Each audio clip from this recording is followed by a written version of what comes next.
السلام علیکم، welcome to my channel Novel Lab Voice. تمام ویڈیو اپڈیٹس کے لیے میرے چینل NLV کو سبسکرائب کر کے بیل نوٹیفیکیشن کو آن کر دیں۔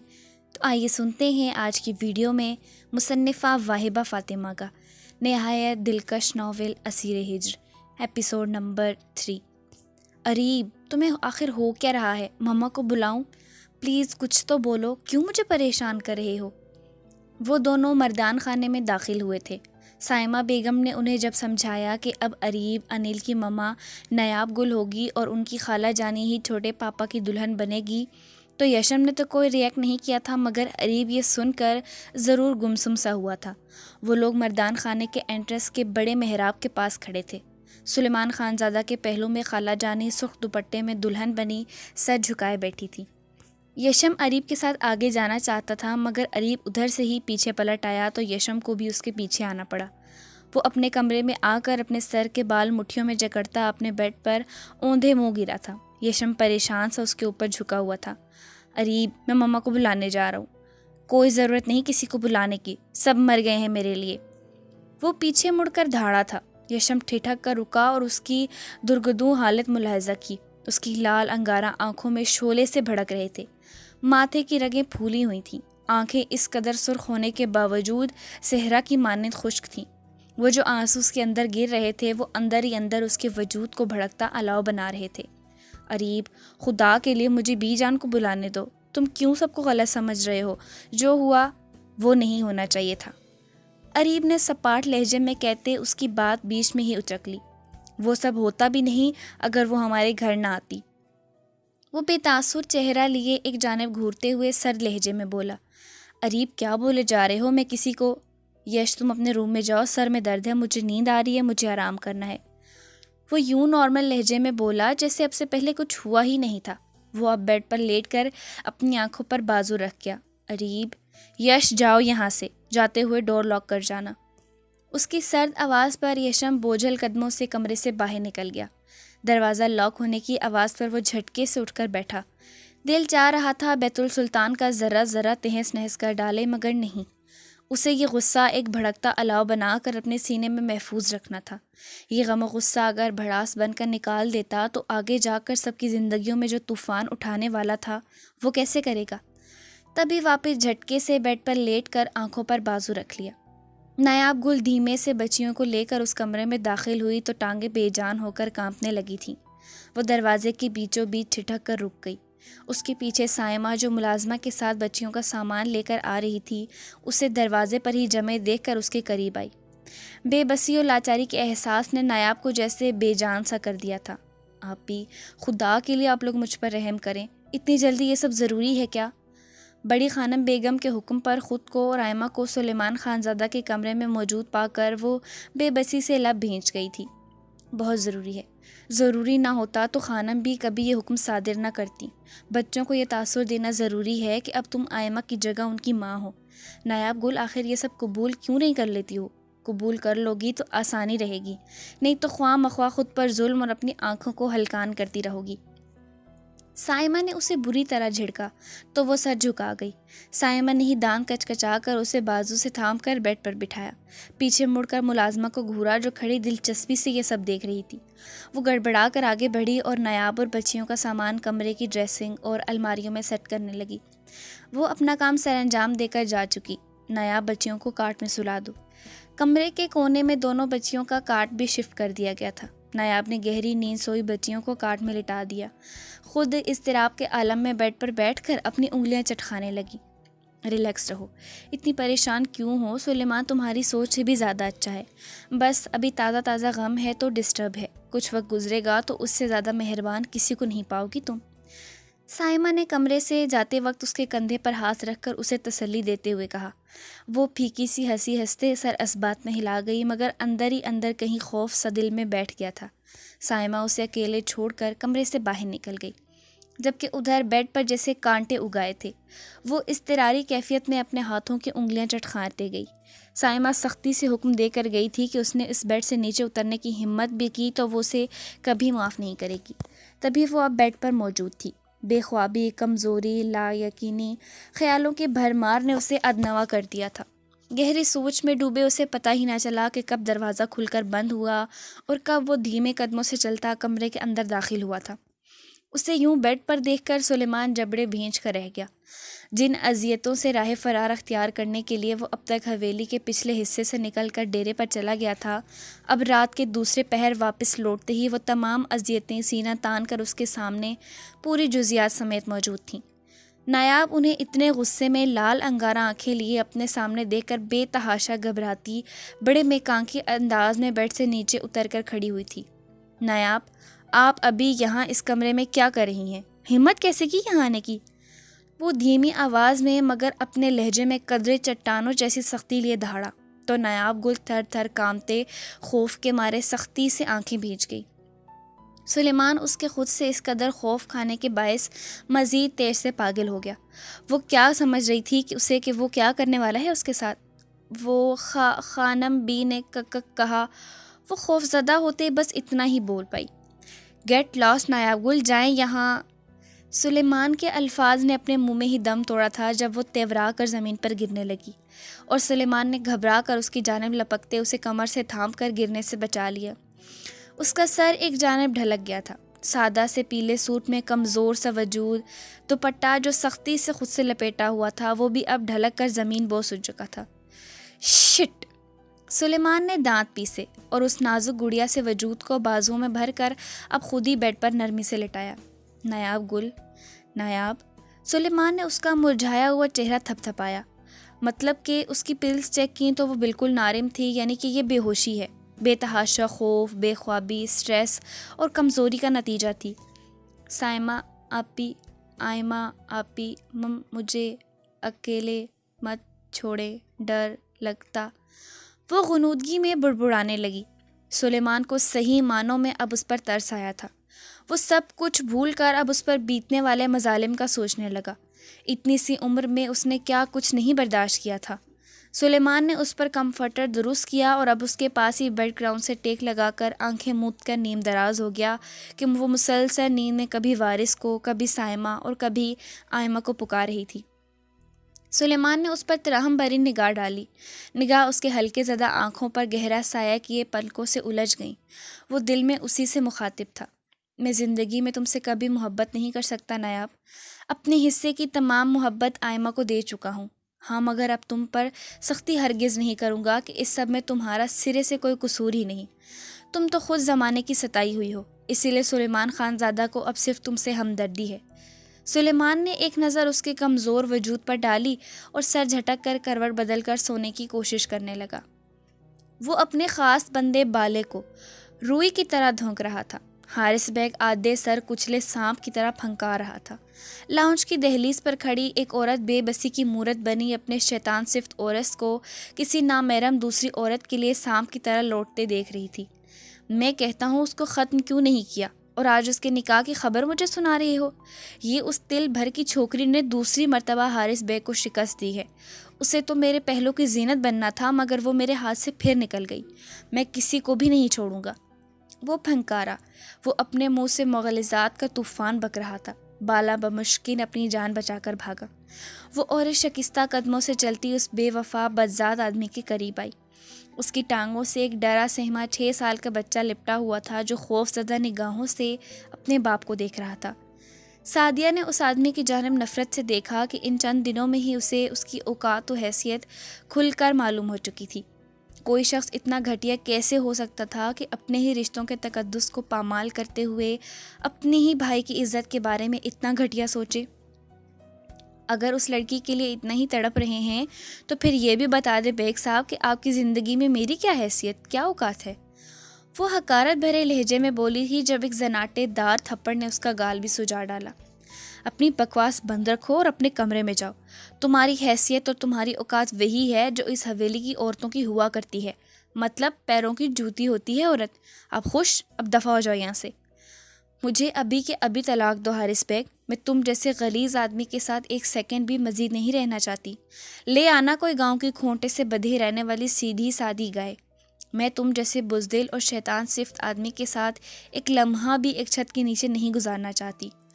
وہ چلائی تھی، وہ تو پہلے ہی شکست کھا کر جلتے توے پر بیٹھا تھا کہ اب سامنے کھڑی وہ عورت جو اسے محبت کا دم بھرتے نہ تھکتی تھی، اس عورت کے منہ سے ایسے الفاظ سن کر آگ بگولا ہو گیا۔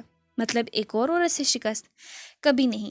اس کی انا پر کافی کاری ضرب لگی تھی، تبھی وہ بلبلا اٹھا، سکینہ، سکینہ! وہ حلق کے بل چلایا۔ ایک نوکرانی لرزتی کانپتی وہاں حاضر ہوئی۔ جی سرکار۔ وہ گھگھیا گئی۔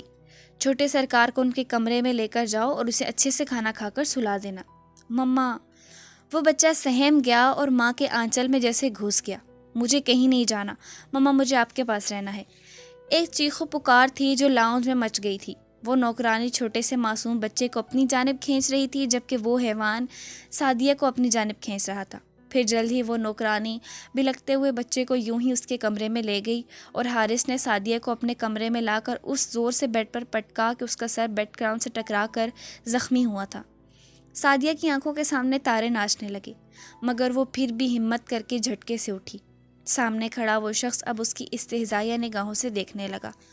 تمہاری ہمت کیسے ہوئی مجھ سے یہ سلوک کرنے کی؟ میرے بھائیوں کو جانتے تو ہوگے تم حارث بیگ، میں تمہارا جینا حرام کر دوں گی۔ مجھ سے ایسا سلوک کر کے تم کیا سمجھتے ہو؟ تم نے مجھے ڈرا دیا؟ نہیں، یہ محض غلط فہمی ہے تمہاری، میں نہیں ڈرتی تم سے۔ وہ بیڈ پر ہی بیٹھے اسے حقارت سے دیکھ کر چلائی، ڈرو گی؟ جب میں اس کا بھی سارا غم و غصہ تم پر اتارتے تمہارے اس خوبصورت وجود کو تختہ مشق بنا کر اسے اگھیڑ دوں گا تو ابھی کچھ دیر میں مجھ سے اتنا خوف کھاؤ گی کہ تمہاری چیخیں حویلی کی در و دیوار سے ٹکرائیں گی۔ اس سرسراتے لہجے میں بولا تو واقعی سعدیہ کے چہرے پر ہوائیاں اڑنے لگیں، مگر اس نے اپنے خوف پر قابو پایا۔ تم میرے ساتھ ایسا کچھ نہیں کرو گے، وہ کہتے باہر کی جانب بھاگی، مگر بیچ راستے میں اس درندے نے اس کو جھپٹ کر دبوچ لیا۔ کیوں نہیں میری جان؟ اپنا حشر دیکھنا اور سوچنا کہ آئندہ کے بعد حارث بیگ سے زبان درازی کا کیا انجام ہو سکتا ہے۔ اس نے کہتے ایک مرتبہ پھر اسے بیڈ پر بری طرح پھینکا تھا۔ آج رینا جان بوجھ کر اسے اپنے میکے لے کر آئی تھی۔ جس دن سے عبید ہنا کے کمرے سے برآمد ہوا تھا وہ کانٹوں پر لوٹ رہی تھی۔ ایک وہی رات نہیں، عبید کئی مرتبہ ہنا کے کمرے میں جانے کی کوشش کرتا تھا اور اسے اس کی یہ حرکتیں بری طرح آگ بگولا کرتیں۔ اپنی شکست محسوس ہوتی تھی۔ وہ ہر چیز سمیت ہنا کو اس حسد کی آگ میں جلا کر بھسم کر دینا چاہتی تھی۔ اسی دن سے اس نے ٹھان لی تھی کہ ہنا کو اپنے راستے سے ہٹائے گی۔ وہ سازشیں ترتیب دے رہی تھی کہ کیا کیا جائے۔ آخر اپنے ایک آشنا کے ساتھ مل کر اس نے ایک گھناؤنی سازش رچا ہی لی۔ چٹاخ! رینا کے چہرے پر عبید سے ایک زناٹے دار تھپڑ پڑا تھا۔ میں پوچھتا ہوں تمہاری ہمت کیسے ہوئی ہنا کے بارے میں ایسے بکواس کرنے کی؟ وہ کتنی پاکیزہ اور پاک دامن ہے میں جانتا ہوں، تمہاری بکواس پر بالکل یقین نہیں کروں گا۔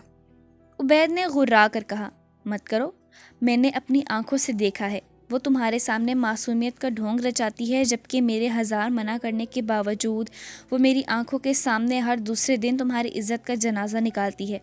میں نے اسے کہا بھی کہ میں عبید کو سچ بتا دوں گی تو وہ کہتی تمہاری اس بات کا وہ کبھی اعتبار کرے گا ہی نہیں۔ اس نے کہا کہ تم اس پر آنکھیں بند کر کے اعتبار کرتے ہو، اندھا اعتبار، مگر آج غور سے سن لو کہ تم تو اسے منہ نہیں لگاتے، تو اپنی خواہشات پوری کرنے کے لیے اس نے غیر مردوں سے مراسم بڑھا لیے ہیں۔ منہ بند کرو اپنا، تم الزام لگا رہی ہو اس پر، اپنے پاس سے بکواس کر رہی ہو، جیسے میں تمہیں یا اسے جانتا نہیں۔ عبید دھاڑا اور اس کی گردن اپنے ہاتھ کے شکنجے میں دبوچ لی۔ میں ثابت کر سکتی ہوں، رینا نے اطمینان سے کہا۔ ابھی اس کی دانش میں تم میرے ساتھ میرے میکے میں ہو، وہ تمہارے پیچھے کیا گل کھلا رہی ہے، اپنی آنکھوں سے جا کر دیکھ لو ابھی۔ رینا نے کہا تو عبید نے اسے خونخوار نگاہوں سے گھورا۔ اگر یہ سچ ہوا تو آج میری صرف ایک بیوی زندہ بچے گی، اور اگر جھوٹ ہوا تو بھی بس ایک ہی بچے گی۔ عبید نے سرسراتے لہجے میں کہا، چلو۔ رینا اس کے ساتھ ہی اٹھ کر جانے کے لیے تیار ہو گئی۔ عبید اس کے آگے آگے چل پڑا۔ پیچھے سے اس نے بڑی سرعت سے اپنے موبائل فون سے کسی کو مس کال دی تھی۔ عبید موٹر سائیکل سے اتر کر اپنے گھر کی جانب بڑھا۔ رینا بھی اس کے ساتھ تھی۔ رینا کے چہرے پر خباثت بھری مسکراہٹ تھی۔ اس نے اپنے ہی آشنا کو گھر کی ڈپلیکیٹ چابی دے کر گھر بھیجا تھا۔ وہ داؤ کھیل چکی تھی، اب بس تماشا دیکھنا باقی تھا، اور اس تماشے کے بعد اپنی مرضی کے مہروں کو اپنی انگلیوں پر نچانا تھا۔ عبید بیرونی دروازے تک بڑھا۔ وہ دروازہ کھلا دیکھ حیران ہوا، مگر ابھی وہ دروازے میں ایستادہ تھا جب ایک عجیب سی شکل کا آدمی اپنے قمیض کے بٹن بند کرتا عجلت میں ہنا کے کمرے سے باہر نکلا، مگر سامنے عبید کو دیکھ کر ٹھٹک کر رکا۔ اس کے چہرے پر ہوائیاں اڑی تھیں۔ پھر اس نے ایک ہی جست میں چھلانگ لگائی اور دیوار پھلانگ گیا اور اتنی ہی تیزی سے وہاں سے فرار ہو گیا۔ اور ڈرامے کا سینہ پورا ہوا۔ میں آج اس کی قبر اسی کمرے میں کھود ڈالوں گا۔ عبید غصے سے پاگل کمرے کی جانب لپکا جب رینا نے اسے بری طرح دبوچ لیا۔ تمہیں میری قسم عبید، تم ایسا کچھ نہیں کرو گے۔ تم اسے مارو گے اور خود جیل چلے جاؤ گے تو میرا کیا بنے گا؟ تمہیں میری قسم تم ایسا کچھ نہیں کرو گے۔ رینا نے اسے دبوچ کر رکھا جو خود سے بے قابو ہوا جا رہا تھا۔ تو کیا اپنی عزت کا جنازہ نکلتے دیکھوں؟ اس حرامزادی کو تو میں زندہ جلا دوں گا۔ وہ غصے سے دھاڑا۔ اس کی موت طے ہے مگر ایسے نہیں۔ اسے قبر میں اتارنے کے لیے میں تمہارا پورا ساتھ دوں گی، مگر ایسے کہ سانپ بھی مر جائے اور لاٹھی بھی نہ ٹوٹے۔ جوش سے نہیں، ہوش سے کام لو عبید۔ اگر تم نے اسے مار ڈالا تو خود بھی جیل جاؤ گے اور یہ مکان بھی ہمارے ہاتھ نہیں لگے گا۔ یہ مکان اس کا بھائی لے اڑے گا، کچھ بھی حاصل نہیں ہوگا۔ میں تمہیں بتاؤں گی اسے کیسے رستے سے ہٹانا ہے۔ کسی کے باپ کو شک نہیں ہوگا تم پر۔ اب چلو میرے ساتھ۔ وہ اسے گھسیٹ کر وہاں سے واپس لے گئی۔ پیچھے عبید نے ایک خونخوار نگاہ ہنا کے کمرے کے دروازے پر ڈالی اور وہاں سے نکلتا چلا گیا۔ کاش وہ بے غیرت کانوں کا کچا اور عقل کا اندھا آدمی ذرا سی زحمت کر کے کمرے میں جا کر دیکھ لیتا تو اسے پتہ چلتا کہ ہنا تو اس وقت گھر میں موجود تھی ہی نہیں۔ وہ تو پڑوسن کے ساتھ سوہن کو لے کر سرکاری ہسپتال دے گئی تھی کہ سوہن کی طبیعت بہت خراب تھی۔ دعا زہرا تیش میں دندناتی زنزنا خانے میں داخل ہوئی جہاں سب اس وقت شام کی چائے پی رہے تھے۔ آپ لوگوں کی ہمت کیسے ہوئی آئمہ کی جگہ اس لڑکی کو دینے کی؟ دعا زہرا نے خانم بی کی جانب دیکھتے ہوئے کہا۔ اریب اور یشم جو اکیڈمی جانے کے لیے اپنے کمروں سے باہر نکلے تھے، پھپھوں کو اتنے جارحانہ تیور لیے یہ سب کہتے سن کر ٹھٹک کر رکے۔ تمیز کا مظاہرہ کرو دعا، بھابھی ہے ابھی تمہاری، اور اس نکاح سے جب کسی کو کوئی اعتراض نہیں، حتیٰ کہ سلیمان کو بھی نہیں، تو میں پوچھتی ہوں آخر تمہیں کیا تکلیف ہے؟ خانم بی نے نایاب کا دھواں چہرہ دیکھ کر درستگی سے بیٹی کو جھٹکا جو اس بے عزتی پر بل کھا کر رہ گئی۔ اس سب میں دعا زہرا نے ایک بات ضرور نوٹ کی تھی، اریب کے چہرے کے جامد تاثرات، مطلب اس کے دماغ میں ایک خاص بات ضرور ڈالی جا سکتی تھی۔ مجھے تو اب لگنے لگا ہے خانم بی کہ یہ اسی ارادے سے بیت السلطان آئی تھی، اور دیکھیں تو صحیح کتنی آسانی سے اپنے ارادوں میں کامیاب بھی ہو گئی۔ اس نے زہر خن لہجے میں حقارت سے کہا۔ اریب ایک جھٹکے سے وہاں سے نکلا تھا، یشم بھی اس کے پیچھے لپکا۔ کیا بکواس کر رہی ہو دعا زہرا؟ زبان کو لگام دو، یہ سب نصیب کے کھیل تھے۔ آئمہ اتنی ہی زندگی لکھوا کر لائی تھی، اگر یہ حادثہ نہ ہوتا تو موت کا کوئی اور سبب بن جاتا، اور نکاح کا فیصلہ سراسر میرا تھا۔ آئندہ کے بعد اس رشتے کے خلاف ایک لفظ منہ سے نکالا تو میں سمجھوں گی میری بیٹی میرے خلاف جا رہی ہے۔ مراد خان زادہ نے بھی اسے جھڑکتے بے لچک لہجے میں کہا تو دعا زہرا پیر پٹختی اندر چلی گئی، جبکہ پریہا، اریب اور یشم کے پیچھے پہلے ہی باہر نکل گئی تھی۔ ہنا اپنے کمرے میں سوہن کو کھانا کھلا رہی تھی۔ وہ کافی ایکٹیو ہو گئی تھی اور اب چلنے پھرنے لگی تھی۔ صبح کے 7 بجے تھے۔ گھر میں غیر معمولی خاموشی سی تھی۔ تقریباً 2-3 دن سے ہنا حیران تھی کہ نہ عبید نے اسے ایک مرتبہ مخاطب کیا، نہ ہی رینا نے، مگر وہ اب چونکی تھی کیونکہ عبید گھر میں رینا کی موجودگی کے باوجود دروازے سے اندر داخل ہوا تھا۔ ہنا نے حیرت سے اسے دیکھا مگر وہ خاموشی سے قریب آیا اور سوہن کو اپنی گود میں بھر کر پیار کرنے لگا۔ ہنا نے حسرت سے اسے دیکھا۔ سن، مجھے اپنی غلطی کا احساس ہو گیا ہے۔ میں نے تمہارے ساتھ بہت زیادتی کی، تم پر سوتن لے آیا، تمہارا میک اپ چھڑا دیا۔ کس کے لیے؟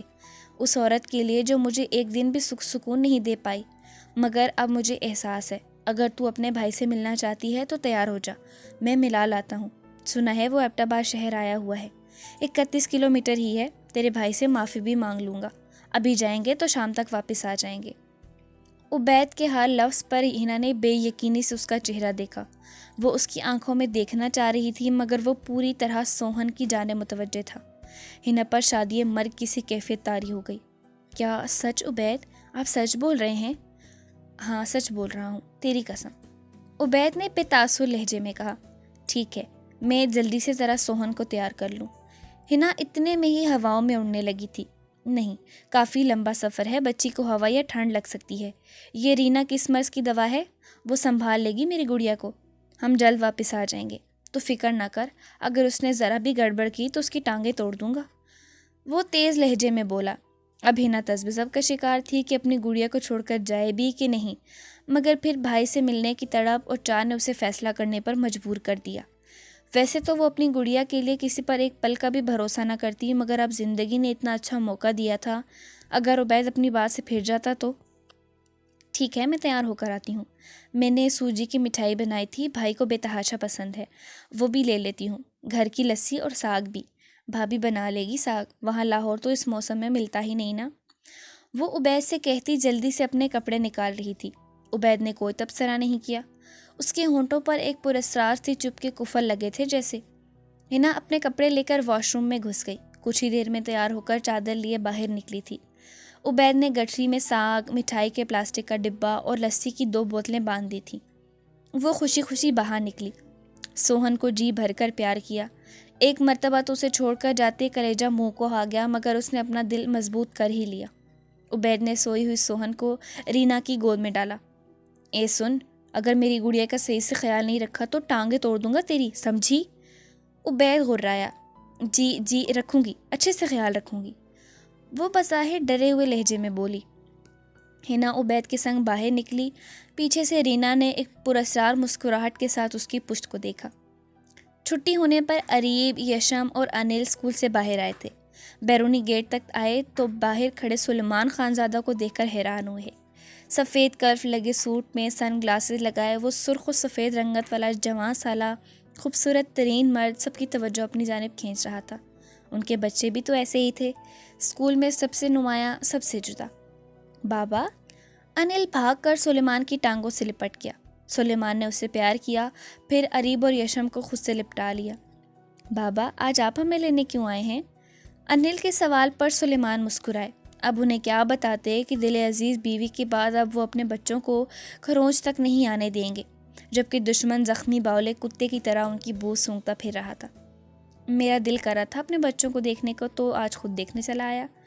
وہ اریب کے گرد بازو لپیٹ کر ان تینوں کو گاڑی تک لائے، انہیں گاڑی میں بٹھا کر خود بھی بیٹھ گئے۔ ان کے گاڑی کے آگے پیچھے 2 گارڈز کی گاڑیاں تھیں۔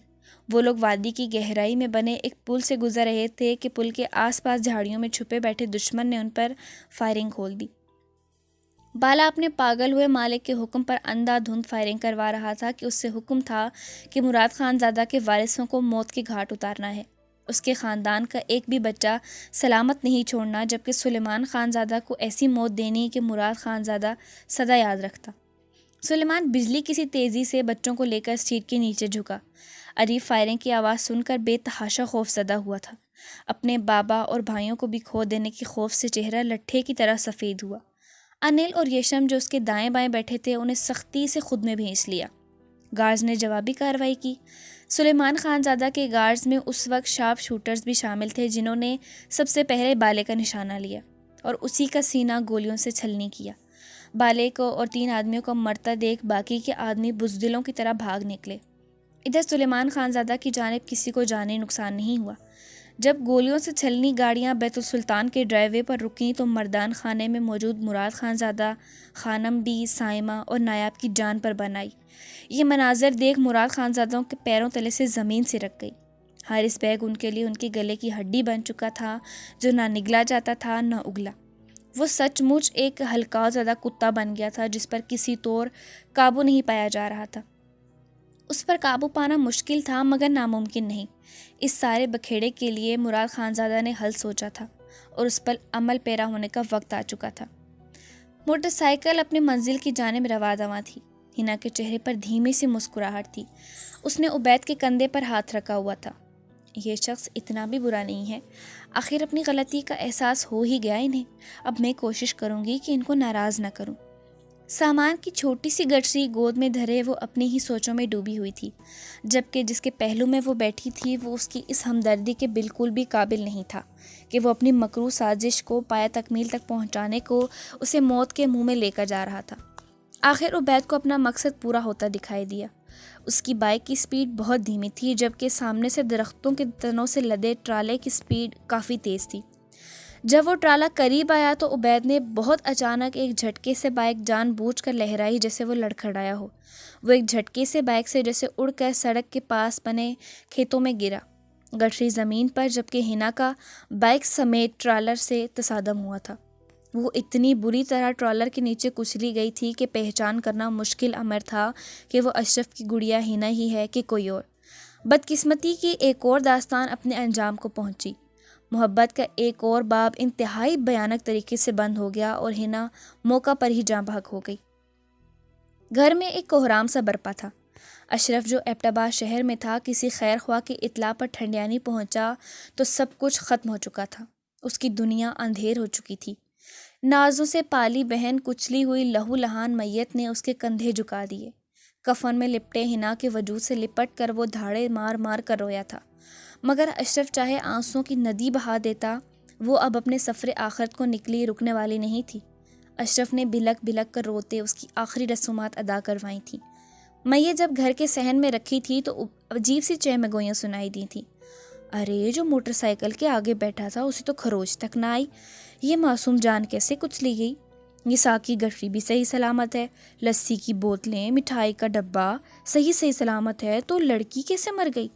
سنا ہے ٹرالر والے نے عبید کو ہسپتال پہنچایا، مگر عبید نے اسے پولیس کے حوالے نہیں کیا، بلکہ جب وہ واپس آیا تو اس کی جیب میں نوٹوں کی گڈیاں دیکھی گئی تھیں۔ ارے کہیں ٹرالر والے سے ایکسیڈنٹ کے بدلے پیسے تو نہیں لے آیا؟ اشرف دکھی دل سے یہ سب سنتا رہا۔ وہ بہن جسے بیٹیوں کی طرح ناز و نہم میں پالا، اس کی میت کو کندھا دیتے وقت اشرف کو لگا وہ اس میت کا وزن اٹھا نہیں پائے گا، خود بھی مر جائے گا۔ ننھی سوہن کی چیخیں پورے گھر میں گونجتی اپنی ماں کو تلاش کر رہی تھیں۔ وہ رینا کی گود میں تھی اور وہ اسے چپ کروانے کی کوشش کر رہی تھی۔ آخر جنازہ اٹھا، وہ لوگ جلدی اسے سپرد خاک کر کے واپس لوٹ آئے۔ اشرف گھر واپس لوٹ آ کر سوہن کو سینے سے لگا کر پھوٹ پھوٹ کر رو رہا تھا جب عبید نے آ کر اس سے گڑیا کو چھین لیا۔ دفنا دیا نا بہن کو؟ سچ میں مر گئی ہے وہ، شکر کرو میں نے کندھا دینے کی اجازت دے دی۔ اب جاؤ، تمہارا اس گھر سے یا میری بچی سے کوئی لینا دینا نہیں ہے، سمجھے؟ عبید نے وقت کا فرعون بنتے حقارت آمیز لہجے میں کہا۔ عبید، خدا کا واسطہ تمہیں، اللہ رسول کا واسطہ، تمہیں تو اللہ تعالیٰ اور اولاد دے دے گا، مگر مجھے میری بہن کی آخری نشانی دے دو، اسے میری جھولی میں ڈال دو۔ اشرف نے اس سے جیسے بھیک مانگی۔ ہرگز نہیں، ارے ہم کیوں اپنی بچی تمہارے حوالے کریں؟ اگر ایک ماں مر گئی ہے اس کی تو دوسری تو باقی ہے، جاؤ یہاں سے، ہم بچی نہیں دیں گے تمہیں۔ رینا تل ملا کر بولی۔ جب سے معلوم ہوا تھا کہ مکان اس تل بھر کی بچی کے نام ہے، وہ تب سے کانٹوں پر لوٹ رہی تھی۔ اس پر متضاد وہ 18 سے پہلے اسے کسی کو منتقل بھی نہیں کر سکتی تھی، جبکہ جہاں ان کا مکان تھا وہ جگہ سونے میں تولے کے جانے قابل تھی، اسی لیے زیادہ لاڈ جتائے جا رہے تھے۔ اشرف نے روتی ہوئی سوہن کو عبید سے زبردستی لے کر پھر سے اپنے سینے میں بھینچا۔ عبید، میری بات سنو، اس سے پہلے میں تمہیں دھکے دے کر باہر نکالوں، نکلو یہاں سے۔ عبید نے بچی کو چھین کر رینا کو دیا، وہ اسے لے کر اندر چلی گئی۔ عبید نے دھکے دے کر اشرف کو کمال کے گھر سے باہر نکال دیا۔ اشرف کمال پر یہ رات بہت بھاری تھی۔ وہ پوری رات گھر کی بیرونی دیوار سے ٹیک لگائے بیٹھ کر اپنی بہن کے لیے روتا رہا۔ اندر جنازے کا گھر نہیں، جیسے شادی کے گھر کا ماحول لگتا تھا۔ عبید کے گھر والے اور رینا کے گھر والے اندر موجود تھے۔ وقتاً فوقتاً اشرف کو جب اندر سے ہنسی ٹھٹول کی آواز آتی تو اس کے رونے میں اضافہ ہو جاتا۔ اسے سوہن کے رونے کی آواز بھی بار بار آ رہی تھی۔ حزن و ملال سے کلیجہ پھٹ رہا تھا۔ یہ انسان وقت کے فرعون بنتے اپنا انجام جانے کیسے بھول جاتے ہیں؟ کیا یہ یاد نہیں رہتا کہ مکافات عمل انسان کا یوں پیچھا کرتا ہے جیسے موت زندگی کا پیچھا کرتی ہے؟ جب مکافات عمل کا دور شروع ہوتا ہے تو وقت اپنے آپ کو دہراتا ہے، اور بہت اچھے طریقے سے دہراتا ہے۔ ویرا، اوزگل اور غفران اس وقت ایک میڈ کے ساتھ بیت السلطان کے طویل و عریض لان میں کھیل رہی تھیں۔ غفران ایک انتہائی خود سر اور ضدی بچی تھی۔ اس پر متضاد اسے دوسرے بچوں کو مارنے کی بہت بری عادت تھی۔ اب بھی میڈ نے بڑی مشکل سے اس کے عتاب سے ویرا اور اوزگل کو بچایا ہوا تھا۔ کچھ غفران سلطان خانزادہ جو ویرا اور اوزگل سے جانے کیوں مگر ایک الگ سی قسم کی چڑ تھی تبھی ان کی سمت آئی رہتی تھی۔ وہ لوگ کھیل رہے تھے کہ تبھی اریب ادھر آ نکل آیا۔ اس نے ان تینوں کو کھیلتے دیکھا۔ خانہ، مجھے کچن سے فریش جوس لا دیں۔ اریب بابا، بچوں کا خیال رکھنا آپ، غفران بیبی بچیوں کو کوئی نقصان نہ پہنچا دے۔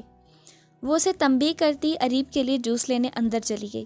اریب آگے بڑھا اور لکاٹ کے درخت سے ایک سوکھی ہوئی ڈنڈے نما لکڑی توڑ کر غفران کے ہاتھ میں تھمائی۔ ویرا کو گود میں اٹھایا اور اطمینان سے دوسری جانب چلا گیا۔ اپنے پیچھے دل خراش چیخ و پکار نے اسے ایک عجیب طرح سا سکون سا پہنچایا تھا۔ وہ پراسرار سا مسکرایا۔ ارے یہ کیا اوزگل، کیا ہوا؟ نایاب اور میڈ ہراساں سی اندر سے باہر بھاگی تھی۔ اگلا منظر دیکھ کر نایاب دھک سے رہ گئی۔ اوزگل کے ماتھے سے خون بہہ رہا تھا۔ غفران جس نے اس کے سر میں ڈنڈا مارا تھا، خون دیکھ کر وہ بھی رونے لگی تھی۔ بیگم صاحب، میں نے اری بابا کو کہا تھا کہ انہیں اکیلا نہ چھوڑیں، مگر مجھے لگتا ہے وہ ویرا بیبی کو لے کر یہاں سے چلے گئے۔ میڈ نے گھبرا کر کہتے ہی جوس کا گلاس ٹیبل پر رکھا۔ اسے کیا معلوم کہ ایسا ہوگا؟ وہ بچہ ہے، آپ کو دھیان دینا چاہیے تھا۔ اور یہ غفران کے ہاتھ میں ڈنڈا کہاں سے آیا؟ نایاب نے غصے سے کہتے اوزگل کے ماتھے پر اپنا دوپٹہ رکھ دیا۔ غفران کو اٹھائیں اور اندر لے آئیں، نایاب نے کہا۔ وہ دونوں بچوں کو اٹھا کر اندر چلی گئیں۔ وہ پودوں کے پیچھے سے نکل کر اطمینان سے سامنے آیا۔ ویرا بیبی، چلو اندر چلتے ہیں، جا کر دوبارہ اس میمی گل کی واٹ لگاتے ہیں، مزہ آئے گا، ہے نا؟ یہ کہتے اس بچے کے چہرے پر ایک پراسراریت سے تھی۔ 3 دفعہ قاتلانہ حملہ ہو چکا ہے، گھر کے بچوں کی جان خطرے میں ہے۔ یہ تو معلوم ہے کہ اس سب کے پیچھے اس حیوان حارث بیگ کا ہاتھ ہے، مگر جو حملہ کرتے ہیں وہ لوگ کون ہیں، کہاں سے آتے ہیں، کدھر جاتے ہیں، کچھ معلوم نہیں چلتا، کوئی سراغ ہاتھ نہیں آتا۔ اسی لیے میں نے فیصلہ کیا ہے کہ بیت السلطان کے تمام بچوں کو امریکہ جانا ہوگا۔ یہ وقت کی ضرورت ہے اور ہماری مجبوری۔ میں بزدل نہیں، مگر کبھی کبھی مصلحت کے تحت اپنے قدم پیچھے بھی لیے جاتے ہیں۔ یشم سلطان خانزادہ کو کن چیزوں میں دلچسپی ہے وہ تو سب کو معلوم ہی ہے، تو میرا یہ فیصلہ ہے کہ نایاب، سلیمان اور سائمہ بچوں کو لے کر امریکہ چلے جائیں گے۔ سلطان میرے پاس رہے گا، مگر بچوں سے ملنے کے لیے چکر لگا لیا کرے گا۔ بچے جب تک مضبوط ترین نہیں بن جاتے تب تک بیت السلطان واپس نہیں لوٹیں گے۔ اس کے علاوہ جب کبھی بچوں کے ملنے آنے کا دل چاہا تو بھی وہاں یہاں بیت السلطان نہیں آئیں گے، بلکہ ایبٹ آباد والے ہمارے فارم ہاؤس میں ملنے آیا کریں گے۔ لیکن بابا جان، یہ تو بزدلی۔ کوئی لیکن ویکن نہیں سلیمان، کہا ہے نا، یہ بزدلی نہیں بلکہ مصلحت کے تحت اٹھایا گیا قدم ہے۔ تم اتنے مضبوط ہو کہ دشمن کا سامنا کر سکتے ہو، مگر میرا ایک سوال ہے، کیا تمہارے بچے بھی اتنے مضبوط ہیں کہ وہ دشمن کا سامنا کر سکیں؟ بچوں کا پورا مستقبل داؤ پر لگا ہے۔ وہ یہاں کھل کر جی نہیں سکتے، کھیل نہیں سکتے۔ پڑھائی کتنی متاثر ہو رہی ہے۔ یہاں کسی کو کانوں کان خبر نہیں ہونے دی جائے گی کہ بچے کون سے ملک گئے، اور اس جاہل میں اتنا دم خم نہیں کہ وہ پتہ لگا سکے۔ یہ فیصلہ میں نے بچوں کے بہتر مستقبل کے لیے بہت دکھی دل سے لیا ہے۔ مراد خانزادہ نے ایک ہی سوال میں سلیمان کی بولتی بند کر دی، اور پھر ان کے نہ چاہتے بھی ان سب کو امریکہ جانا پڑا۔ جب دعا زہرا اور پریہ کو معلوم ہوا کہ وہ لوگ امریکہ چلے گئے، تب پریہ بھی رو رو کر بیمار ہو گئی۔ دعا زہرا تو پہلے ہی پشاور سے بیزار تھیں، تو وہ بھی اپنے میاں کے ساتھ امریکہ ہی شفٹ ہو گئی۔ 10 سال بعد ہینا کی کہانی ایک سچی کہانی پر مبنی واقع ہے۔ 10 سال بعد وہ اپنے کمرے کو ہر طرف سے بند کیے اب ڈری سہمی سینے تک کمفرٹر تانے بیٹھی سہمی نگاہوں سے ادھر ادھر دیکھ رہی تھی۔ دروازہ روز کی طرح اچھی طرح لاک کر لیا تھا، کھڑکیاں بھی لاک تھیں، مگر اسے سمجھ نہیں آتی تھی کہ اب کچھ عرصے سے مہینے کے مخصوص دن کی مخصوص رات میں اس کے کمرے میں چوہے، چھپکلیاں، کاکروچ اور کبھی چھوٹا موٹا سانپ آخر آ کہاں سے جاتا تھا۔ آج پھر وہی رات تھی۔ اس نے ویرا سے کہا بھی تھا کہ وہ اس کے کمرے میں سو جاتی ہے، مگر وہ بدتمیز بہت موڈی تھی۔ آج مما سے 2 تھپڑ کھا کر موڈ خراب کیے اپنے کمرے میں شام سے ہی بند ہو گئی تھی۔ اوزگل آج کی رات سونا نہیں چاہتی تھی، مگر نیند کا کیا کیا جائے جو تختہ دار پر بھی آ جایا کرتی ہے۔ آخر نیند میں جھولتے وہ بیڈ گراؤنڈ سے ٹیک لگا کر نیند کی وادی میں اتر گئی۔ کچھ ہی دیر کے بعد اس کی نیند کافی گہری ہو گئی تھی۔ تبھی ایک سیاہ ہیولا رات کے اندھیرے چپکے سے کوریڈور سے گزر کر اس کے کمرے کے دروازے تک آیا تھا۔ اطمینان سے اپنے پاکٹ سے کمرے کی ڈپلیکیٹ چابی نکالی اور ہلکے سے کلک کے ساتھ دروازہ کھول دیا۔ وہ سیاہ ہیولا بغیر آہٹ کیے کمرے میں داخل ہوا۔ براؤن آنکھوں میں ایک حیوانی چمک سی تھی۔ دوسرے ہاتھ میں پکڑا ایک باکس بیڈ کی پائنتی کے اوپر کھولا تو اس میں 2 سفید چوہے نکل کر بیڈ پر پھدکنے لگے۔ وہ یہ کارنامہ سر انجام دیکھ کر بڑی سرت سے کمرے میں بنائی اپنی مخصوص جگہ پر چھپ گیا تھا۔ کچھ ہی دیر میں کمفرٹر کے اندر اوزگل کو ہلچل سی محسوس ہوئی تو نیند میں بے چین ہوئی، مگر کچھ غیر معمولی احساس کے تحت جٹ سے آنکھیں کھولی، اور پھر اپنے اوپر کلبلاتے چوہوں کو محسوس کر کے اوزگل کی دل خراش چیخیں اندھیرے میں پورے خانزادہ مینشن میں گونجنے لگی۔ وہ چیخیں مارتی بیڈ سے نیچے اتری اور حسب معمول اپنے کمرے کا دروازہ کھول کر اپنی موم کے کمرے کی جانب بھاگی۔ خانزادہ مینشن کی تیزی سے لائٹس جلنے لگیں۔ ادھر وہ ہیولار جو اس کی ڈریسنگ میں چھپا ہوا تھا باہر نکل کر بیڈ پر سے بے ہوش چوہے یہاں کمرے میں آنے سے پہلے جنہیں ڈرگز انجیکٹ کی تھیں کہ وہ جے وقوع سے ادھر ادھر بھاگ کر کسی کی نظروں میں نہ آ جائیں، اٹھا کر اطمینان سے اسی باکس میں ڈالے جس میں سے انہیں نکالا تھا، اور دوسری جانب کے دروازے سے باہر نکل کر اسے لاک لگاتا وہاں سے غائب ہو گیا۔ سب اس کے ساتھ اس کے کمرے تک آئے تھے۔ کہاں؟ کدھر ہے چوہے؟ اوزگل، ہمیشہ کی طرح تم نے کوئی ڈراؤنا خواب دیکھا ہوگا۔ اب تو تمہارے ان وہم اور وسوسوں سے سب تنگ پڑنے لگے ہیں۔ ہر مہینے تمہیں کوئی دورہ پڑتا ہے سب کو پریشان کرنے کا۔ اوزگل کے اشارہ کرنے پر ویرا نے آ کر دھڑلے سے کمفر ہٹایا تو جب وہاں کسی کو ایک چیونٹی بھی نظر نہ آئی تو سب نے اپنا سر پکڑ لیا اور ویرا اسی پر الٹ پڑی۔ ویرا، میں سچ کہہ رہی ہوں، میرے اوپر چوہے تھے، میں نے تو 2 لائٹ بھی جلائی ہوئی تھی، میں نے سچ میں دیکھے تھے۔ وہ آنکھیں جھپک جھپک کر آنسو پیچھے ڈھکیلتی برائے لہجے میں کہتی اسے یقین دلانے لگی۔ او کم آن اوزگل، کیا آئے روز اس گڈریے کی طرح شیر آیا لگا کے رکھتی ہو؟ کسی دن سچ میں شیر آ گیا تو کوئی تمہارے کمرے میں نہیں آئے گا، سمجھی؟ ویرا نے کرخت لہجے میں کہتے اسے مزید ہلا دیا۔ آپ سب لوگ جاؤ اپنے کمرے میں اسے سلا کر آتی ہوں، نایاب گل نے نرمی سے کہا۔ سب کمرے سے باہر چلے گئے۔ نایاب نے نرمی سے اس کا ہاتھ تھام کر اسے بیڈ پر لٹایا۔ مما، میں سچ بول رہی تھی۔ وہ روحانسی ہوئی اور خوف زدہ ہو کر ادھر ادھر دیکھا۔ اچھا، سچ میں دیکھے ہوں گے، مگر اب تو نہیں نا، تو سکون سے سو جاؤ، میں ادھر ہی ہوں، اوکے؟ نایاب نے اس کے بالوں میں ہاتھ پھیرا تو اس نے لرزتے کانپتے آنکھیں موند لی۔ ادھر وہ ہیملا باکس لے کر کھڑکی سے اپنے کمرے میں داخل ہوا تو آج اس کے بیڈ پر سامنے یشم سلطان خانزادہ کو دیکھ کر پل بھر کو ٹھٹک کر اپنی جگہ پر رکا، مگر پھر اریب نے خود کو کمپوز کر کے اپنے سر سے وہ بلیک ہڈی اتار دی۔ یہ سب کر کے آخر کیا ملتا ہے تمہیں اریب سلیمان خانزادہ؟ یشم نے اس کے قریب آ کر سنجیدگی سے پوچھا۔ سکون، وہ کہتا چھپاک سے واش روم میں بند ہو گیا۔ پیچھے یشم نے افسوس سے سر ہلاتے بے چینی سے پہلو بدلا۔ انل سلیمان خانزادہ آئینے کے سامنے اپنے تیاری کو آخری ٹچ دے رہا تھا۔ اسکول سے آ کر وہ اب کمبائن اسٹڈی کے لیے اپنے فرینڈ کی طرف جانے والا تھا جب حسب معمول کھڑکی کا پٹ دھاڑ کی آواز سے کھلا اور کھڑکی پھلانگ کر ایک چھوٹی سی ہستی اندر داخل ہوئی۔ اس کی کوہنی اس کے صوفے کے لکڑی کے کونے سے ٹکرائی تھی تو وہ بلبلا اٹھی، جبکہ انل کے اطمینان میں رتی برابر بھی فرق نہ پڑا۔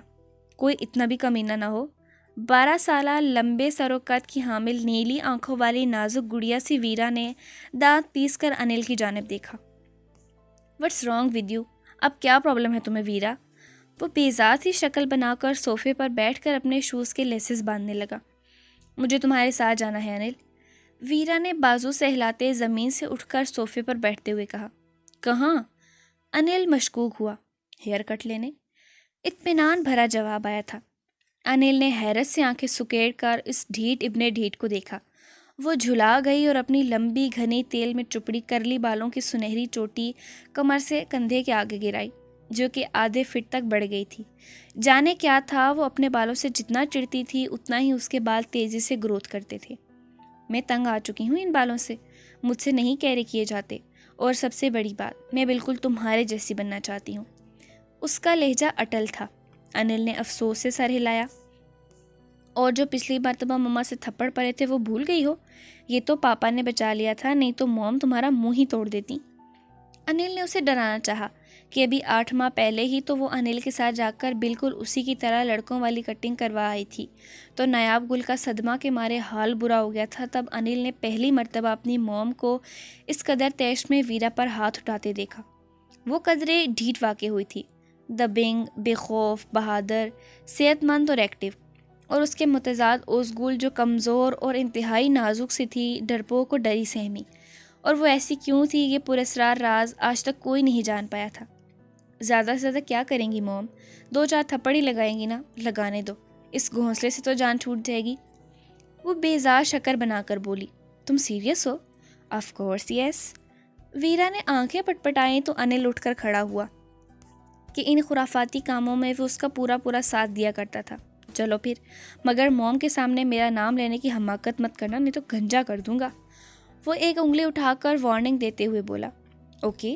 وہ اٹھ کر کھڑی ہوئی اور انل کے ہم قدم ہو گئی۔ یہ نیو یارک کی ایک مسلم کمیونٹی میں بنا شاندار سا بنگلہ تھا جس کے 2 ایک جیسے پورشن الگ الگ تھے، اور اس وقت اس کے لان میں سائمہ بیگم اور نایاب گل بیٹھی چائے پی رہی تھیں۔ موسم مرطوب اور ابر آلود تھا۔ وہ پرسکون تھا۔ ان کا یہ سکون برقرار رہتا جب سامنے سے آتے انل اور اس کے پیچھے آتی ویرا پر ان کی نظر نہ پڑتی۔ کانوں سے ذرا سا نیچے تک بوب کٹ ہیئر سٹائل میں وہ اطمینان سے ببل گم چماتی اندر داخل ہوئی تھی۔ نایاب نے صدمے سے اس کی جانب دیکھا۔ وہ بے اختیار اپنی جگہ سے اٹھ کر کھڑی ہوئی تھی۔ ویرا! وہ چلائی۔ موم پلیز! اس نے کچھ کہنا چاہا جب ایک زناٹے دار تھپڑ اس کے چہرے پر پڑا۔ تم نے پھر میرے حکم عدولی کی؟ ویرا، تم اس قدر ڈھیٹ اور نافرمان کیوں ہو آخر؟ نایاب گل چلائی تھیں۔ سلیمان خان زادہ جو ابھی اریب سے منہ ماری کر کے لان کی جانب آ رہے تھے، یہ منظر دیکھ کر طیش میں آگے بڑھے۔ نایاب گل! سلیمان خان زادہ کی تیز آواز میں وارننگ تھی کہ وہ دوسری مرتبہ بھی ویرا کو مارنے کے لیے اپنا ہاتھ فضا میں بلند کر چکی تھیں۔ نایاب، آپ کی ہمت کیسی ہوئی میری بیٹی پر ہاتھ اٹھانے کی؟ سلیمان نے بے تاثر لہجے میں کہا تو نایاب جذبت سی اپنے لب کاٹنے لگی۔ سلیمان، دیکھ نہیں رہے آپ کی بچی نے میرے منع کرنے کے باوجود اپنا کیا حال کیا ہے؟ ویرا، انل، اندر جاؤ۔ سلیمان کے کہنے پر ویرا روتی ہوئی وہاں سے واک آؤٹ کر گئی۔ انل بھی اس کے پیچھے اندر چلا گیا۔ نایاب گل، بچوں کو سپیس دے۔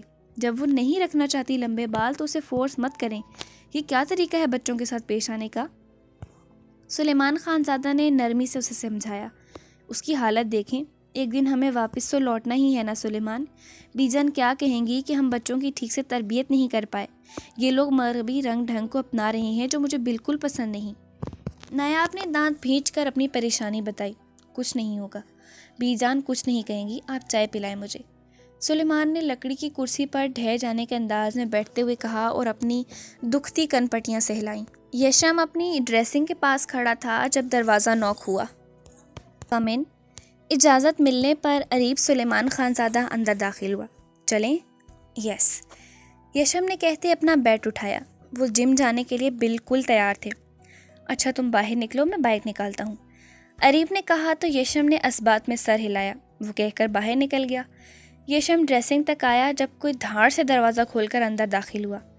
یشم نے انتہائی ناگواری سے آنے والی کو ایک نظر ملاحظہ کیا، مگر وہ ازل کی ڈھیٹ پھر سر پر ہاتھ مار کر دانت نکالنے لگی۔ سوری، نوک کر کے اندر آنا پھر سے بھول گئی۔ پریحا نے فوراً معذرت کی، مگر یشم سلطان خان زادہ کا موڈ بری طرح برباد ہو چکا تھا۔ پریحا، کتنی مرتبہ کہوں گا تو تمہیں اثر ہوگا کہ میرے کمرے میں نوک کر کے داخل ہوا کرو؟ آخر تمہیں کون سی زبان میں سمجھاؤں تو اثر ہوگا؟ وہ خود پر مخصوص پرفیوم چھڑکتے ذرا درستگی سے بولا، مگر یہاں اس کی ڈانٹ پھٹکار سن کون رہا تھا؟ وہ تو گہرے گہرے سانس بھرتی اس پرفیوم کی خوشبو کو اپنی سانسوں میں اتار رہی تھی۔ میرا خیال ہے میں تم سے مخاطب ہوں پریحا، وہ جل بھن کر بولا۔ سوری بولا تو ہے، اب نہیں یاد رہا تو کیا کروں؟ وہ روحانسی ہوئی۔ تمہیں کیا ہر بار یاد نہیں رہتا؟ یشم نے پھر اسے جھڑکا۔ نو ایکسکیوز می، وہ کہتا باہر نکلنے لگا۔ کہاں؟ پریحا اس کے سامنے آئی۔ جم جا رہا ہوں اریب کے ساتھ، اس نے مختصر جواب دیا اور جانے لگا۔ میں بھی آؤں؟ وہ التجائیہ لہجے میں بولی تو یشم کا دل کیا اپنا سر دیوار میں دے مارے۔ وہ صرف جینٹس جم ہے، تم وہاں جا کر کیا کرو گی پریحا؟ دماغ خراب ہو گیا ہے تمہارا؟ وہ دانت پیس کر بولا اور باہر نکل گیا۔ وہ جیسے جیسے بڑا ہوا تھا، پروقار، سنجیدہ شخصیت ابھر کر سامنے آئی۔ انتہائی خوبرو، اونچا لمبا سر و قد، شہد رنگ آنکھیں، سرخ و سفید رنگت، جاذب نظر شندیجہ شخصیت جو دلوں کو گھائل کرتی تھی۔ وہ انتہائی پرکشش مردانہ وجاہت کا شہکار لڑکا تھا، جس پر اب بھی صرف پریحا وقار خان زادہ اپنا حق سمجھتی تھی۔ وہ باہر نکلا تو پریحا بھی اس کے پیچھے نکل آئی۔ اریب پورٹیکو میں بائک نکالنے آیا جب اسی وقت سلیمان خان زادہ کی گاڑی پورٹیکو میں آ کر رکی۔ وہ ان کی جانب متوجہ ہوا، مگر گاڑی میں سے سلیمان خان زادہ کے ساتھ باہر نکلنے والے وجود کو دیکھ کر اس کا حلق تک کڑوا ہوا تھا۔ جب نڈھال اور کمزور سی اوزگل نے نظر اٹھا کر سامنے دیکھا تو اس کے چہرے پر یوں ہوائیاں اڑنے لگیں گویا اپنے سامنے موت دیکھ لی ہو۔ اسی لیے وہ سلیمان خان زادہ کے پیچھے گویا چھپ سی گئی۔ سلیمان خان زادہ اپنے بڑے بیٹے کو دیکھ کر چند قدم اس کی جانب آئے۔ وہ جانتے تھے ان کا بیٹا سوائے یشم سلطان خان زادہ کے سب سے ہی دور ہو گیا، ہر وقت اپنے خول میں سمٹا، بالکل خاموش۔ وہ 10 سال سے کوشش کر رہے تھے کہ وہ پہلے جیسا اریب بنتے ہوئے زندگی کی جانب واپس لوٹ آئے، مگر ان کی تمام کوششیں بیکار تھی کہ وہ دن بدن مزید ان سب سے دور ہوتا جا رہا تھا۔ کسی کو کیا معلوم وہ اب جب اپنے ماں باپ کو اپنے حصے کا پیار سلیمان کے پیچھے کھڑے وجود پر لٹاتے دیکھتا تھا تو اس کے دل پر کیا گزرتی تھی۔ کدھر کی تیاری ہے بھائی؟ سلیمان خانزادہ قریب آئے اور اس کے کندھے پر ہاتھ رکھا۔ جم جا رہے ہیں ڈیڈ؟ اس نے ایک خونخوار نگاہ اس کے پہلو میں ڈالی۔ آپ کہاں سے آ رہے ہیں؟ وہ ازگل کا صبح پیپر ہے تو رات اسے جانے کیوں مگر تیز بخار ہو گیا تو ڈاکٹر کے پاس لے کر گیا تھا اسے۔ سلیمان کے لہجے میں پدرانہ شفقت اور نرمی تھی۔ اریب لب بھینچ کر رہ گیا۔ اس کی نگاہوں کی مہربانی تھی کہ وہ چپکے سے سلیمان کے پیچھے سے کھسک کر اندر کہیں غائب ہو گئی تھی۔ پتہ نہیں کیوں اتنا خوفزدہ رہتی ہے بچی، پہلے تو خواب میں ڈرتی تھی، اب تو دن میں گھر میں بھی خوفزدہ رہنے لگی ہے۔ آخر کیا جائے، تمہاری بہن ہے، تمہیں کچھ مشورہ دو۔ انہوں نے اس کے سنے پر اپنی پریشانی بیان کی۔ آئی ڈونٹ نو ڈیڈ، اور وہ میری کچھ نہیں لگتی، اسی لیے میرے سامنے ان رشتوں کی دہائی مت دیا کریں پلیز۔ وہ درستگی سے کہتا بائک سٹارٹ کر گیا۔ سلیمان خانزادہ اس کے نفرت برے لہجے پر سناٹوں کی زد میں آئے۔ وہ شاید بہت کچھ غلط ہو گیا تھا۔ یتیم ہونے کی وجہ سے سلیمان نے اپنی اولاد سے زیادہ ان بچیوں پر توجہ دی تھی جس سے وہ اپنی سگی اولاد سے بہت دور ہو گئے تھے۔ شاید اب جب احساس ہوا تو بہت دیر ہو گئی تھی۔ اب گزرے وقت پر پچھتانے کے علاوہ کچھ کیا بھی تو نہیں جا سکتا تھا۔ میٹرک کا وہ اسٹوڈنٹ اپنے ڈیسک پر بیٹھے ٹانگ پر ٹانگ رکھے پاؤں تیزی سے جھلاتا ببل گم چبا رہا تھا۔ اس کی شہد رنگ آنکھوں میں ایسی پراسراریت تھی کہ دیکھنے والے ایک مرتبہ چونکے بغیر نہیں رہ سکتے تھے۔ تبھی لڑکیوں کا ایک گروپ اس کے پاس آیا۔ ان میں سب سے آگے شائنہ نامی لڑکی تھی جو ان دنوں اس میں کچھ زیادہ دلچسپی لے رہی تھی۔ یشم سلطان خانزادہ نے ایک سرسی ساند اپنے اندر کھینچی اور دوسری جانب متوجہ ہو گیا۔ شائنہ نے گلا کھنکار کر اسے اپنی جانب متوجہ کرنا چاہا۔ کیسے ہو یش؟ اس نے نرمی سے پوچھا۔ ڈونٹ کال می یش، یشم نے سنجیدگی سے کہا۔ کیوں؟ اکلوتی بگڑی امیرزادی شائنہ کے ماتھے پر بل آئے۔ کیونکہ میں بول رہا ہوں اس لیے۔ یشم نے جان چھڑانی چاہی۔ نو، سچ بتاؤ نا کہ تمہاری وہ دم چھلی سو کال دوست پلس چپکو کزن پریہا خانزادہ پسند نہیں کرے گی کہ میں تمہیں یش پسکاروں، رائٹ؟ وہ جل کر بولی تھی۔ اس سے پہلے یشم کوئی جواب دیتا جیسے پوری کلاس کی آنکھیں باہر ابل پڑی تھیں جب کسی نے بلیک انک کی پوری بوتل شائنہ کے سر پر انڈیل دی۔ اس کے منہ سے ہلکی سی چیخ برآمد ہوئی۔ یشم نے اپنا سر تھام لیا جبکہ شائنہ کی سہیلیاں آنکھیں پھاڑے سامنے کھڑی پریہا کو گھورنے لگیں۔ سچ کہا تم نے شائنہ بیبی، میں ہی نہیں چاہتی کہ میرے علاوہ تم تو کیا کوئی بھی اسے یش کہے۔ کوئی پکار کر تو دکھائے، میں گدی میں سے اس کی زبان کھینچ لوں گی۔ پریہا نے غرا کر کہا۔ میں تو کہوں گی یش یش یش، اب کھینچ کر دکھاؤ زبان۔ اس سے پہلے کہ پریہا کوئی جوابی کارروائی کرتی کلاس میں ٹیچر انٹر ہو چکی تھی۔ یہ کیا ہو رہا ہے یہاں؟ شائنہ تمہاری یہ حالت کس نے کی؟ ٹیچر کے پوچھنے پر اس کی سہیلیوں نے منوان تمام قصہ ٹیچر کے گوشو گزار کر دیا، جس پر ٹیچر نے پریہا کو باہر کا راستہ دکھایا۔ Get out from the class, teacher نے تیز آواز میں کہا۔ پریہا باہر کی جانب بڑھی مگر ایک لہجے کو رک کر شائنہ کے کان میں پراسرار سی سرگوشی ضرور کی تھی۔ تمہیں اندازہ بھی نہیں ہے تم نے اپنے سر کتنی بڑی مصیبت مول لے لی ہے، وہ کہتی باہر نکل گئی۔ ایک دنیا جانتی تھی کہ وہ پریہا نامی بلا یشم سلطان خانزادے کے لیے پاگل پن کی حد تک پوزیسو تھی، حتیٰ کہ اس کی ماہر سائیکالوجسٹ سے کاؤنسلنگ بھی کروائی گئی تھی، مگر یشم سلطان خانزادہ کے لیے اس کی یہ انتہا پسندی اس کی فطرت میں شامل ہو چکی تھی جیسے، اور فطرت کبھی نہیں بدلتی۔ پھر اگلے کچھ دنوں شائنہ کلاس میں نظر ہی نہیں آئی۔ ٹیچر نے اس کی فرینڈ سے پوچھا تو پتہ چلا کہ اس پر مرڈر اٹیک ہوا تھا۔ کسی نے اس کی ٹانگ بہت بری طرح زخمی کی کہ وہ چلنے پھرنے سے قاصر ہے۔ وہ آج پھر اپنے کمرے میں بند تھی۔ باہر سے ہنسی ٹھٹول کی آواز آ رہی تھی۔ وہ غلیظ نگاہوں والا آدمی اب اکثر ان کے گھر پایا جاتا تھا۔ جب سے افغانستان سے واپس آیا تھا یہاں ڈیرے لگا لیے تھے۔ سوہن کو اس سے کرائیت محسوس ہوتی تھی۔ اس کے دیکھنے کے انداز سے اتنی سی عمر میں ہی گھن محسوس ہوتی تھی۔ تبھی وہ اپنے کمرے میں بند تھی اور بابا کے آنے کا انتظار کر رہی تھی۔ وہ آج پھر پھلوں اور خشک میوہ جات سے لدا پھندا بہن کے گھر پر موجود تھا۔ رینا صحن میں بیٹھی اپنے بالوں میں سے باریک کنگھی سے جوئیں نکالنے میں مصروف تھی اور وہ اس کی پائنتی پر بیٹھا للچائی نگاہوں سے ادھر ادھر دیکھ رہا تھا۔ کیا بات ہے میاں؟ دال میں کچھ کالا ہے یا پوری دال کالی ہے؟ وہ دارا جو اپنا بخار نہ کسی کو دے، وہ سوتیلی بہن پر اتنی عنایتیں کس لیے کرنے لگا؟ وہ بھی زمانے کی گھاک عورت تھی۔ اسے سر تا پیر گھور کر آئی برو چکا کر پوچھا، وہ دراصل تیری پریوں جیسی بیٹی پر دل آ گیا ہے دارا کا، اسے کسی طرح میرے حوالے کر دے تو تجھے نہ صرف یہ گھر دلا دوں گا بلکہ میرے پاس جو آدھا کلو سونا ہے وہ بھی دوں گا، اپنی زمینوں کا آدھا حصہ اور 20 لاکھ روپے نقد۔ دارا نے اب اپنے مطلب کی بات کی۔ رینا نے اسے سر تا پیر حیرت سے دیکھا، جس کے بچوں کی بھی شادیاں ہو چکی تھیں اور وہ ایسا درندہ صفت آدمی تھا جس کی 3 بیویاں اسے چھوڑ کر بھاگ چکی تھیں۔ لگتا ہے بڈھا بڑھاپے میں سٹھیا گیا ہے۔ اپنی اور اس کی عمر دیکھی ہے؟ کہاں تو حیوان اور کہاں وہ نازک جان، مر جائے گی وہ، اور اتنا پیسہ کیا میں قبر میں لے کر جاؤں گی جب اس کا باپ ہی مجھے موت کے گھاٹ اتار دے گا؟ اس کے باپ سے دوسرا قتل کروانا ہے کیا؟ رینا دانت پیس کر بولی، ارے تیرا تو اتنا دماغ چلتا ہے، کچھ کرنا، مجھے وہ چاہیے، اچھا 50 لاکھ دوں گا۔ اس شیطان نے کہا تو رینا پل بھر کو خاموش سی ہو گئی۔ اچھا سوچوں گی کچھ۔ رینا نے عبید کو اندر آتے دیکھ کر جلدی سے کہتے اس سے جان چھڑائی۔ عبید اندر آیا تو سامنے دارا کو دیکھ اس کے ماتھے پر بل پڑ گئے۔ السلام علیکم لالا۔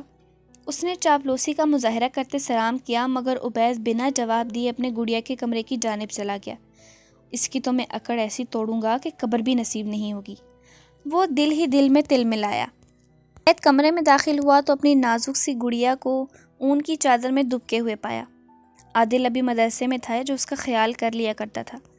عادل رینا اور عبید کا بیٹا تھا جو ان کی شادی کے سال بعد ہی پیدا ہوا تھا۔ وہ سوہن کا بہت خیال رکھتا تھا، مگر اب وہ بھی غیر موجود تھا۔ عبید اپنی شہزادی پر جان چھڑکتا تھا۔ 10 سال کا عرصہ کوئی کم عرصہ نہیں ہوتا تھا جو کہ عبید عجیب طرح کی بے سکونی اور بے چینی میں گزرا تھا۔ اسے اکثر خواب آیا کرتے تھے کہ وہ عذاب الہی میں مبتلا ہے، یا خواب میں اسے اپنی قبر سے شعلے بڑکتے دکھائی دیتے تھے۔ تب وہ گھبرا کر اٹھ بیٹھتا۔ بہت کچھ غلط کرنے کے احساس سے اس کی نیندیں اڑ چکی تھیں۔ وہ سمجھ کر بھی سمجھنا نہیں چاہتا تھا جو اسے اشارے ملتے تھے۔ اکثر اپنے ضمیر کے خیالات کو جھٹک دیتا۔ سوہن، عبید نے پکارا۔ بابا۔ سوہن اچھل کر اپنی جگہ سے اٹھی اور عبید کے گلے سے جھول گئی۔ یہاں اس طرح کیوں لیٹی ہو میری شہزادی؟ بابا، مجھے اس ماما جی سے ڈر لگتا ہے۔ اس نے سہم کا سچ بتایا۔ اچھا ڈرنا نہیں، اب میں اسے منع کر دوں گا، وہ ہمارے گھر نہیں آیا کرے گا، عبید نے کہا تو اس کی سیاہ شفاف آنکھوں خوشی سے پھیل گئی۔ سچی بابا؟ وہ معصومیت سے بولی۔ ہاں چلو میرے ساتھ۔ عبید نے اس کا چھوٹا سا گلابی ہاتھ تھاما اور اسے اپنے ساتھ باہر لایا جہاں وہ عجیب سا آدمی بیٹھا اپنی الو جیسی گول گول آنکھوں سے عبید کے پیچھے دیکھنے کی کوشش کرنے لگا کہ سوہن عبید کے پیچھے قدرے چھپ سی گئی تھی۔ عبید کچھ جاننے لگا تھا کہ وہ غیر قانونی بہت سے خطرناک دھندوں میں ملوث ہے۔ کیا حال ہے لالا؟ یہ کچھ پھل سبزیاں لایا تھا آپ کے لیے۔ اس نے پھر چاپلوسی سے کہا، ان کی کوئی ضرورت نہیں ہے ہمیں، میں اپنے بال بچوں کے لیے لا سکتا ہوں پھل اور سبزیاں، جاتے ہوئے اپنا سامان واپس لے جانا، اور مجھے پسند نہیں میرے گھر میں کوئی غیر آئے تو آئندہ احتیاط کرنا۔ عبید نے جتاتے لہجے میں جب سیدھے سبھاؤ سے باہر کا راستہ دکھایا تو اس کی گول گول آنکھوں میں شعلے سے بھڑکنے لگے۔ وہ تل ملا کر اپنی جگہ سے کھڑا ہوا تھا۔ لالا، آپ میری بے عزتی کر رہے ہیں، وہ بھڑک کر بولا۔ عزت والے آئے دن اپنی بہن کے گھر ڈیرا نہیں ڈالتے۔ عبید نے اطمینان سے کہا۔ یہ تم کیا کہہ رہے ہو؟ ہوش میں تو ہو؟ رینا تل ملا کر اٹھی۔ تم اپنی بکواس بند ہی رکھو۔ عبید نے اسے جھاڑا۔ یہ بے عزتی تمہیں بہت مہنگی پڑے گی، آپا سمجھاؤ اسے کہ مجھ سے دشمنی مول لینا خطرناک ہو سکتا ہے۔ وہ حلق کے بل چلایا، ان گیدڑ بھپکیوں میں اپنا وقت ضائع مت کرو، جاؤ یہاں سے۔ عبید نے سنجیدگی سے کہا تو وہ بھگتا جھگتا وہاں سے نکل گیا۔ میں پوچھتی ہوں یہ تم نے کیا کیا؟ رینا نے چلا کر کہا۔ چلو گڑیا، تمہیں تمہاری پسند کی مٹھائی دلاؤں۔ عبید نے اسے نظر انداز کر کے سوہن کی انگلی تھامی اور باہر کی جانب چل پڑا۔ رینا نے خونخوار نگاہوں سے سوہن کی پیٹھ کو گھور کر دل ہی دل میں انتہائی بھیانک اور گھناؤنا منصوبہ بنایا۔ یش لالا؟ اوزگل نے دروازے پر دھیمے سے دستک دی اور یشم کو پکارتے ہوئے اندر جھانکا۔ آؤ آؤ گڑیا، کوئی کام تھا کیا؟ یشم جو اسٹڈی ٹیبل پر بیٹھا اپنی اسٹڈی میں منہمک تھا کتاب بند کر کے پوری طرح اس کی جانب متوجہ ہوا۔ مجھے یہ کوشچن سمجھ نہیں آ رہا۔ وہ روحانسی ہوئی۔ اوکے ادھر آؤ۔ یشم اسے لیے صوفے پر بیٹھ گیا اور بہت توجہ سے اسے سمجھانے لگا۔ وہ اس میں مصروف تھا جب اریب کمرے میں داخل ہوا، مگر اگلا منظر دیکھ اس کا خون کھول اٹھا تھا جب اوزگل بے اختیار ہی یشم کے بازو کے پیچھے جیسے چھپ گئی تھی۔ یہ بالکل بے اختیار ہونے والا عمل تھا۔ ابھی اریب کچھ کہتا کہ ساتھ ہی کمرے میں غفران، انل، ویرا اور پریہا چلے آئے تھے۔ پریہا نے ایک نظر یشم کے پہلو میں بیٹھی اوزگل پر ڈالی مگر پرسکون رہی۔ جانتی تھی ویرا اور اوزگل اسے لالا کہتی اور مانتی تھی، جبکہ یشم بھی ان کے بالکل غفران کی طرح لاڈ اٹھاتا تھا۔ یش لالا، اٹس کرکٹ ٹائم۔ اتوار ہونے کی وجہ سے وہ سب آج پھر اس کے سر پر سوار تھے۔ معاف کرو مجھے آج، اور ویسے بھی میں اوزگل کو پڑھا رہا ہوں۔ یش کے کرارے سے جواب پر ان سب کے منہ بن گئے، مگر وہ غفران تھی جو اپنی ہر ضد ہٹ درمی سے پوری کرنے کے لیے آسمان سر پر اٹھا لیتی تھی۔ یہ کتابی کیڑی بھی ہمارے ساتھ کھیلے گی۔ غفران اس کے سر پر پہنچ کر اس کے ہاتھوں سے کتابیں چھین کر اطمینان سے بولی تو وہ حسب معمول سہم گئی۔ نو نو غفران آپی، مجھے نہیں کھیلنا آتا، اس نے ہونک سی شکل بنا کر کہا۔ کھڑکی پر کھڑے اریب سلیمان خانزادہ نے اپنے منہ میں سبز الائچی رکھتے ایک نظر اس کی جانب دیکھا اور اپنا رخ پھیر لیا۔ کھیلنے کو کون بول رہا ہے بزدل میمی گل، تمہیں بس امپائر بننا ہے۔ غفران نے اسے بازو سے گھسیٹ کر اٹھایا تو چاروں ناچار انہیں باہر لان میں آنا پڑا۔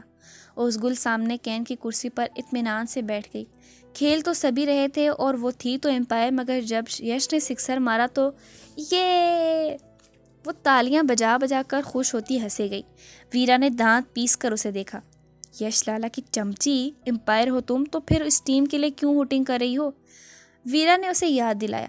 اوکے اوکے، دیکھ رہی ہوں نا، اس نے ہاتھ سے اشارہ کرتے سمجھداری سے کہا۔ سامنے کھڑکی پر موجود ایک شخص نے اس کی مسکراہٹ پر زہر آلود نگاہ ڈالی اور کھڑکی سے ہٹ گیا۔ عبید آج سوہن کے اسکول گیا ہوا تھا۔ موقع کا فائدہ اٹھاتے ہوئے رینا نے دائرہ کو اپنے گھر بلایا تھا۔ تبھی دروازے پر دستک ہوئی اور دائرہ اس گھر میں داخل ہوا۔ سلام آپا، اس نے مکروہ انداز میں مونچھوں کو تاؤ دیا اور رینا کے اشارے پر اس کے کمرے میں چلا گیا۔ کیا بات ہے، کیوں بلایا ہے؟ وہ اکھڑ انداز میں بولا۔ ارے جانے بھی دو، اس دن عبید کے سامنے میں تمہاری طرفداری نہیں کر سکی، میری مجبوری تھی، نہیں تو چٹیا سے پکڑ کر گھر سے باہر نکال پھینکتا اور میرے بیٹے کو میری سچائی بتا کر میرے خلاف بھڑکا دیتا، مگر پھر تم نے جو مجھے پیشکش کی اس پر غور کیا تو مجھے احساس ہو گیا کہ جیسا کہ تم نے کہا عبید اور اس کی بیٹی کو راستے سے ہٹانے میں میری ہی عیش ہے، تو میں اس پر راضی ہو گئی، اور دیکھو میں نے اپنا کام شروع بھی کر دیا۔ وہ معنی خیزی سے بولی تو دارا کے چہرے پر بھی ایک مسکرو مسکراہٹ کھیلنے لگی۔ بہت اچھا فیصلہ کیا۔ عبید رستے سے ہٹ گیا تو جو چاہے کر سکتی ہے، جیسے چاہے مرضی عیش کر سکتی ہے، چاہے اپنے آشنا دشمنوں سے بیاہ رچا لینا، کوئی روکے گا نہیں تجھے، اور وہ گلابی پری آسانی سے میری ہو جائے گی تو تجھے پیسوں میں بھی تول دوں گا، ہا ہا ہا ہا۔ وہ آنے والے وقت کے خیال سے ہی خوشی کے بھیانک کہکے لگانے لگا۔ میں تو تجھے ایسی ویسی چیز سمجھتا تھا، تو بہت پہنچی ہوئی چیز نکلی آپا۔ وہ خباثت سے ہنسا۔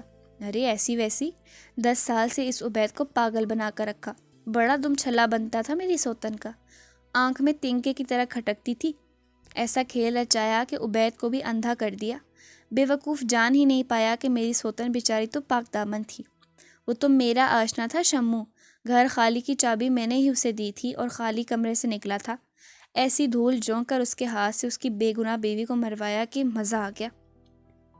رینا نے اپنی گھناؤنی سازشوں کو فخری انداز میں پیش کیا اور باہر گھر جلدی واپس لوٹے عبید کے پیروں تلے سے زمین اور سر سے آسمان کھینچ لیا۔ عبید جو کہ سوہن کو اسکول چھوڑ کر کام جانے والا تھا، طبیعت خراب ہوئی تو گھر چلا آیا، مگر اب اسے ایسا لگ رہا تھا کہ اسے اگلا سانس بھی نہیں آئے گا۔ اس کی دن بدن صحت گرتی جا رہی تھی، اب سمجھ آیا کیوں۔ وہ مکروہ ڈائن عورت شاید اسے سلو پوائزن دے رہی تھی کہ وہ قطرہ قطرہ تل تل کر کے ایڑیاں رگڑ رگڑ کر مر جائے۔ عبید کی آنکھوں میں آنسو اور لبوں پر ایک تلخیہ سی مسکراہٹ تھی۔ وہی گھر، وہی جگہ، وہی واقعات۔ مکافات عمل کا دور کب کا شروع ہو گیا تھا اور وقت اپنے آپ کو دہرانے والا تھا۔ اچھا سن، تم آج رات اس کی بیٹی کو اٹھا کر لے جانا، چاہے افغانستان ہی لے جانا، ادھر ہی شادی کرنا یا استعمال کر کے آگے بیچ دینا، میں شور مچا دوں گی کہ بھاگ گئی کسی کے ساتھ، اور وہ عبید اندھا اب بھی میری ہی بات کا اعتبار کرے گا، دیکھ لینا۔ رینا نے اطمینان سے کہا، مگر یہ بات سن کر عبید کے تن بدن میں آگ لگ گئی اور اس نے چلہانی پر پڑا سل بٹے کا ڈنڈا اپنے ہاتھ میں اٹھایا۔ سالی کتیا، بازارو عورت، عبید چلا کر کہتا اندر داخل ہوا اور ان دونوں پر پل پڑا۔